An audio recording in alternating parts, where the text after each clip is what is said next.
laiguana.tv. 10 años de verdad.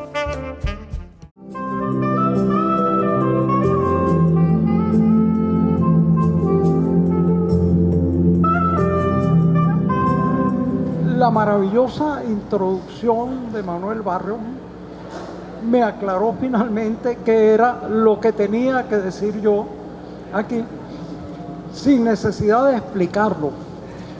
Federico Nietzsche decía que la vida humana sin música sería un error. Y eso me lleva a pensar que los escritores somos quizá músicos frustrados. Oímos una melodía, pero como no sabemos llevar el compás, traducimos las cosas a palabras. Yo creo que los géneros y las épocas literarias las podríamos poner con una taxonomía de géneros musicales. Yo por lo menos ya hice una sobre Caracas con los géneros musicales. Por ejemplo, las casitas de Prado del Este y todo eso son casitas estilo Trío de los Panchos. Ya yo tengo la casita, ¿qué tanto te prometí? Toda esa arquitectura de las avenidas de Pérez Jiménez, eso es bossa nova. Bossa nova y el maestro. Y los barrios son Pérez Prado, Mambo número 7, Patricia y todo eso. Entonces hay que completar esa taxonomía, ahora refiriéndola a la literatura. Pero es un trabajo demasiado abrumador. Solo hay que decir lo siguiente, bueno, también, fíjense cómo uno cuando se le va la inspiración, uno puede depender de las citas. Eliot, si mal no recuerdo, decía que la literatura comienza a perder, o la poesía comienza a perder el pie cuando se aleja de la música, y la música empieza a perder el pie cuando se aleja de la danza. Ahí está quien no escribe una literatura danzable, yo creo que está perdida, está perdido. Es decir, escribe para el aburrimiento, para el tormento de los niños a quienes los obligan a leer unas cosas. Pero allí hay un cuadro esquemático que se podría plantear. ¿Por qué vienen toda esta serie de dislates así que no tienen nada que ver? Porque sí tienen que ver. Tienen que ver con Miguel Ángel, desde luego, y tienen que ver con el entorno que representa de una manera excelente Miguel Ángel, que es ni más ni menos que el Caribe.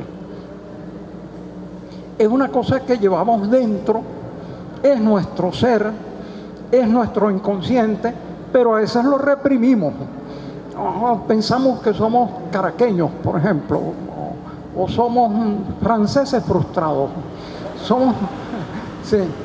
Somos funcionalistas o somos alemanes, quién sabe qué cosa, todo menos la caribeñidad, que es nuestro demonio interior, nuestro ello. Y entonces, pero bueno, ¿qué es la caribeñidad? Fíjense, André Pierre de Manillars describía el Caribe de una manera extraordinaria. Decía: amo el Caribe porque es el espacio geográfico más próximo a la alucinación. Eso es el Caribe, es el resultado de hecatombes inconcebibles, sanguinarias, acumulaciones de muertes sobre muertes, esclavitudes, sufrimientos, y de eso ha surgido una cosa única, múltiple, que hace ese milagro de unir de nuevo la música, la palabra y la vida a través del Caribe. Yo tengo una teoría del Gran Caribe. Bueno, primero que no nos asumimos en Venezuela como caribeños. ¿Cómo que no? Maracaibo es más que caribeño, yo creo. ¿Se oye? Ajá. Maracaibo es más que caribeño, además tiene una especie de mar interno, salobre, que es el lago de Maracaibo. Evidentemente, más la brisa que sopla allí. Pero toda nuestra costa es Caribe. Pero no, el Caribe no se agota allí. El Caribe sigue por toda la costa colombiana y pasa el istmo de Panamá y se extiende hacia el Pacífico. Panamá es una ciudad caribeña, por más que esté en la costa del Pacífico. No hay ciudad más caribeña que Cali. donde escribió Andrés Caicedo Que viva la música, una gran novela, y está en el Pacífico. Estos micrófonos son como cigarros que al poco tiempo de estar con ellos se agota el humo.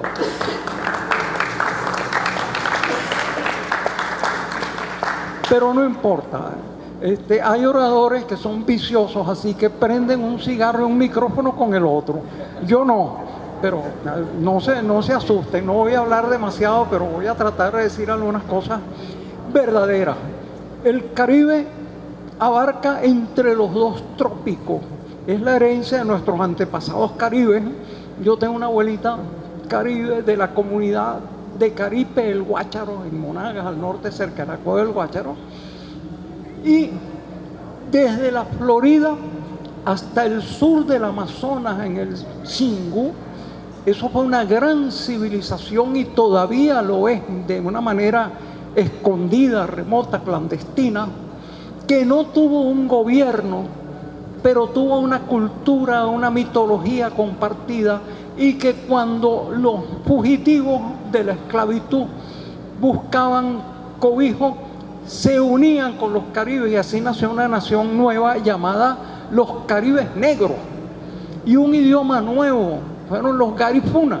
Los Gari por Galibi, Caribe, y Funa por las voces africanas que tenían. Yo he encontrado Galibis en la costa de Nicaragua, pero en la costa caribeña. He encontrado hasta en la Florida Caribes, los hay en Trinidad Caribes negros, además de esa fusión maravillosa. El Caribe es entonces esa fusión en donde se ha dado a la perfección esa especie de goce de la vida que es el mestizaje.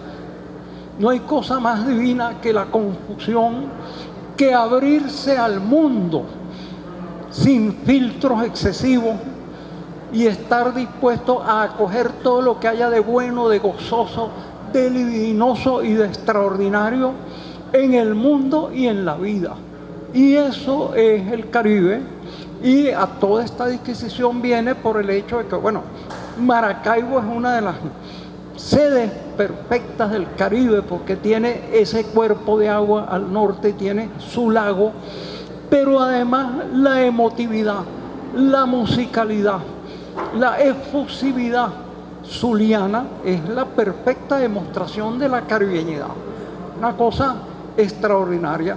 Y lo importante de todo eso es porque todas esas tendencias, más la cultura europea, que casi trató de estropear al Caribe, pero no pudo, entonces también está representada en Miguel Ángel, que es un filósofo serio, que se estudiaba Maquiavelo y toda una cantidad de filósofos sin dejar de ser zuliano, cosa sumamente meritoria y extraordinaria.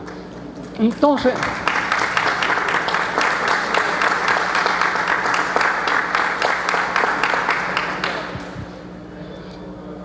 bueno, el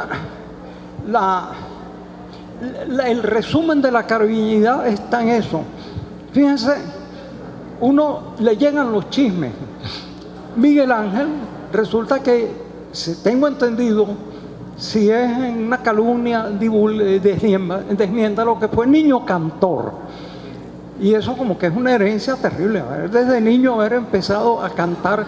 Yo soy otro de esos músicos frustrados porque soy un melómano extraordinario, pero nunca he llegado a tocar ni pito. Por eso he escrito tantos libros, tratando de encontrar una música, pero todavía me falta un poquito de ritmo. Entonces, ese es el primer elemento. Haber sido niño cantor, ¿quién hubiera sido niño cantor y demás? Pero no, yo empiezo a cantar y ni siquiera en la ducha. Empiezo a cantar en la ducha y se corta el agua. Eso es. Entonces, y además llamarse Pérez Pirela. Imagínense ustedes tener, aunque sea un apellido que remita al bolerista de América, un hombre que vivió una vida apasionada y perfecta por su inesperada muerte violenta en plena juventud. Dicen que aquellos a quienes los dioses aman mueren jóvenes. Todo está conjugado en ese gran cantor. Miguel Ángel como que vivía predestinado, además de tener el nombre de Miguel Ángel, que es un número verdaderamente envidiable. Uno dan ganas de pedírselo prestado un tiempo, porque, oye, es demasiado. Y el otro gran nombre es Leonardo, pero no tengo ningún amigo mío que se llame Leonardo. Bueno, no le puedo pedir el préstamo. Entonces, ¿cuál es el resultado de esta mezcla? Porque el Caribe es el reino de las mezclas. Por eso en el Caribe nace el cóctel. No hay purismo, no puede tomar una bebida. El Caribe inventó el cóctel y ahí hay las variedades más extrañas de guarapitas, de ronquitos, de esto, de lo que sea, pues, de todas las combinaciones. Y esas combinaciones son ideales. Lo extraordinario del mestizaje es que tiene que ver con el mecanismo a través del cual la evolución inventa su forma y se inmuniza contra la muerte. La separación de los géneros entre el hombre y la mujer, además de que es deliciosa, es un juego de la especie para echar los dados de la variación y de la mutación al azar y crear especies que estén dispuestas a sobrevivir contra lo que venga. Toda la asombrosa variedad de la vida es un conjunto de apuestas que ha hecho la naturaleza para la perduración de la vida en un universo mutable e imprevisible.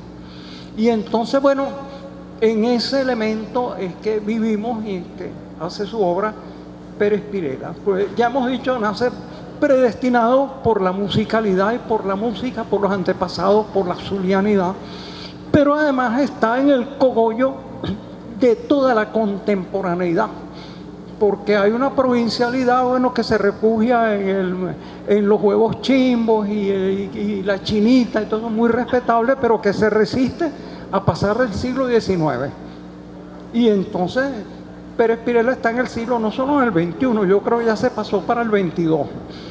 Por ejemplo, él inventó la forma de tener un canal de televisión sin tener un enorme edificio y cámaras mastodónticas, sino con 2 celulares, que uno de casualidad recibe una llamada. Resulta que con 2 celulares Miguel Ángel montó un canal de televisión completo y además lleva adelante una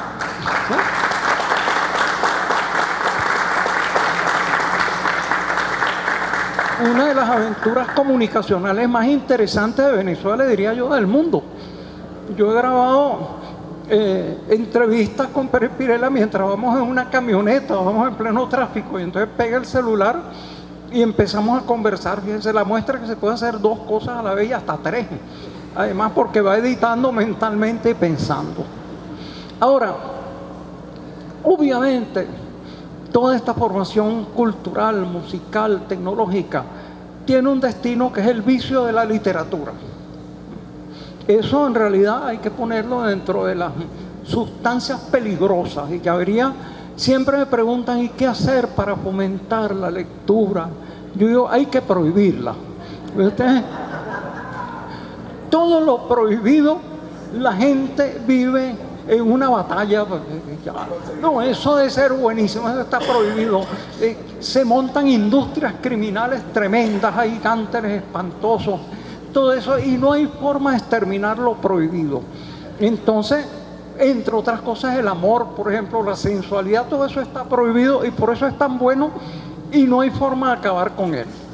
Y entonces la literatura entra dentro de eso. Y entonces, bueno, Miguel Ángel ya tiene una primera novela que se llama Pueblo, que es sobre un pueblo al borde de un cuerpo de agua estático.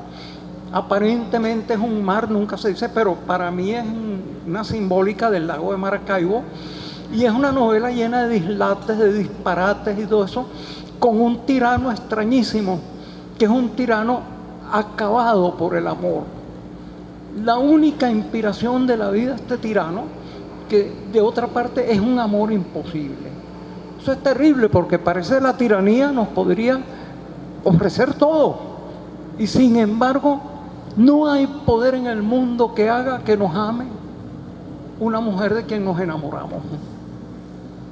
Para mí en esa contradicción está todo el nervio de esa novela, que se extiende a través de juegos barrocos, enumeraciones, multiplicaciones, las formas de clasificación, si mal no recuerdo, de las moscas, por ejemplo, y de los instantes y todo eso, pero todo eso es una gran celebración de esa cosa tan terrible que es el amor no correspondido.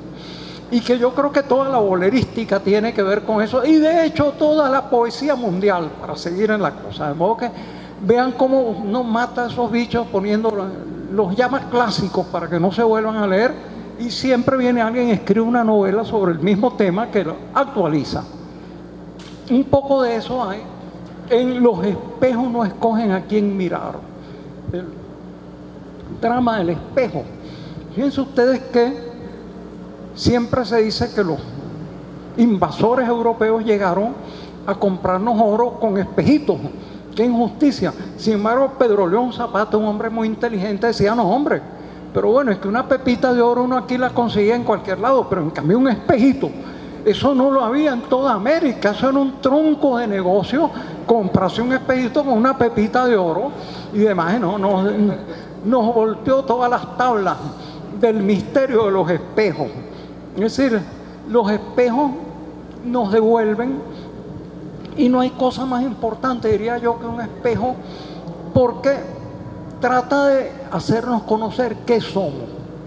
Y este libro es una indagación un poco sobre lo que somos, pero en un tono de celebración, de festividad y de tragedia, además, porque no es distinta a la celebración de la tragedia. Por eso los velorios son el desborde de todos los cuentos hilarantes y de todas las anécdotas y los chismes. Exacto. Y entonces en algunos sitios pues incluso se ríen tanto los parientes del difunto que tienen que alquilar plañideras para que lloren al difunto. Yo no sé si hay todavía una tradición allá en el Zulia en ese sentido, de que hay plañideras profesionales que van a llorar a un muerto que no es el de ellos, porque solo se puede soportar la muerte del amigo riéndose, o del pariente que uno quiere riéndose, pues. Si no, nos vamos con él, y todavía no es el momento. Ahora, ¿qué es lo interesante de este libro sobre los espejos? ¿Qué miradas nos devuelven esos espejos? En primer lugar, hay una crónica, o mejor dicho, el primer relato, que es el más largo, es sobre un tema que nos toca a todos, que es el del 11 de abril. Esa masacre que hubo es de nuevo revisada. Yo trabajé en ella en un guión que todavía, yo espero que dentro de unas 90 o 110 años se filmará al fin, porque el maestro Chaló está quejado, que es el que me filmaba siempre esas cosas. Pero el 11 de abril, es decir, ¿qué fue ese 11 de abril visto desde el punto de la mirada de las víctimas, de los que iban cayendo cegados por balazos que no se sabía dónde venían, de la mujer que veía que su hombre estaba allí tendido en la calle y que ya no era un ser viviente? Es decir, lo de ese cuerpo, a medida que lo arrastraban, después lo llevaban a no sé dónde, trataban de ocultarlo, etcétera, etcétera. Es decir, es una cosa bien interesante, apasionante sobre un tema, y que encuentra casi, diría yo, un correlato o una correlación con el relato inmediato, que abre la parte de los relatos breves, que es también una cosa pungente de un muerto que por un rigor mortis alza un brazo, pero es un brazo con un dedo que apunta. No se sabe a dónde, pero el pobre difunto está apuntando, y ese dedo acusador, ¿a quién señala? Es el misterio que se va extendiendo a lo largo del relato. ¿A quién señala? A sus parientes, al gobierno, a la oposición, a los que no lo quisieron, a los que lo quisieron, a nosotros mismos, al lector. ¿Quién es el culpable de esa muerte? Es decir, que apunta, que señala, que responsabiliza, que no es una muerte anónima, a pesar de que yo recuerdo, no sabemos nunca el nombre de la persona. Entonces es un relato verdaderamente escalofriante e interesante, porque no solo de los muertos ese día, toda muerte en alguna forma nos acusa, a la vez que nos redime. Hay ese verso de John Donne que dice: no preguntes por quién doblan las campanas, que están doblando por ti. Cada muerte en alguna forma ejerce una culpabilización, pero hay otra serie de relatos misteriosos y deliciosos. Hubiera querido, bueno, yo me leí eso en en Word, formato Word, y hubiera querido tener antes para leerles algunos parrafitos de los siguientes y subrayar, pero fíjense, el recuerdo quizás es más interesante. Hay otro de los cuentos extraordinarios sobre un niño que está haciendo un castillito de arena, no es lo único que puede hacer, y de repente, bueno, a lo mejor intuye la fragilidad. Como todos nosotros, él está construyendo un castillo que va a ser demolido, desbaratado.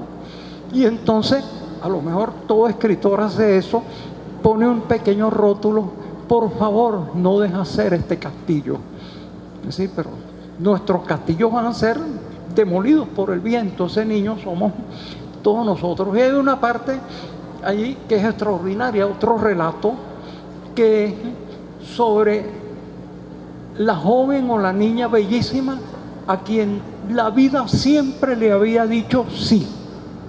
El narcisismo. Yo trabajé también esa tónica en un relato llamado Miss, en donde trato de entrar a uno de los mitos de la venezolanía, que son las Misses. Bueno, esta es una chica que la vida le había dicho siempre sí. Es extraordinaria esa calificación que hace Pérez Pirela de un carácter y de una forma de vida extraordinaria. Todo le sale bien, todos se enamoran de ella, todos lo consienten, además, hasta que mete la pata por un asunto de extorsión, que no se sabe cuál es, nunca se sabe cuáles son esos asuntos, pero terminan la fiesta. Y entonces, ¿cómo hace una persona a quien la vida le ha dicho siempre sí, cuando se le aparece el primer no? Es decir, es una tensión dramática insoportable en que entran el narcisismo, la belleza, la desesperación, y que además se traduce, bueno, les voy a contar el final porque leerlo es mucho más sabroso. Se traduce en una afición por los zapatos, comprar millares y millares de zapatos de los tipos más escandalosos, y bueno, quizás eso tiene que ver con la frustración nacional de la época del consumismo. Es decir, nuestro vacío en los avatares de la existencia, la música, las canciones que hemos oído, los amores contrariados. No les voy a estropear el libro y la delicia del libro contándole los demás, y mucho menos el final. Hay una forma de sabotearle la cosa a la gente, diciéndole, bueno, hay un acomodador de cine a quien no le dan propina en una película de misterio, y el tipo se venga del cliente diciéndole, el asesino es el mayordomo. No, les dejo a ustedes todo el enigma y todo el misterio del Caribe, de este conjunto de narrativas que son narrativas barrocas, llenas de imaginación, de exageraciones, de mundos colaterales insinuados apenas, de momentos de locura, de delirio, pero hilvanado siempre a una temática existencial directa, inquietante, acusatoria, que es la acusación que nos hace el espejo cada vez que nos miramos en él. El espejo es una especie de Dorian Gray, que a medida que avanza la edad y a medida que avanza la introspección, nos va dando mensajes cada vez más terribles. Los relatos de Miguel Ángel cada vez más al lector le plantean esa introspección. Tú estás leyendo un relato sobre otro, pero quizás estás leyendo una historia sobre ti mismo. A lo mejor este muerto que acusa, a lo mejor esta mujer narcisista, a lo mejor este niño que teme que le desbaraten el castillo, a lo mejor todas estas criaturas desamparadas, entristecidas, enloquecidas, que creen tener el infinito así en la mano, pero no es así. Son meramente imágenes del lector que se está mirando en el espejo universal de la literatura. Y entonces yo invito a todos los que están aquí para que agarren el libro por el mango y se contemplen en él, seguros de que va a ser una imagen, yo no sé si más bella. Aquí hay de mujeres por todos lados que son tan bellas que el espejo no las puede mejorar, ni que sea un espejito mágico puede más, pero es una imagen más verdadera. Es decir, a través de estas lecturas vamos a tener una imagen, y quizás una imagen de nuestro verdadero yo, un yo caribeño, orgiástico, sensorial, sensitivo, romántico, gozón, multifacético, pletórico, joyante, celebrante, todo lo que es la extraordinaria explosión de tonos y de riquezas de la caribeñidad y del yo colectivo de los venezolanos y los latinoamericanos.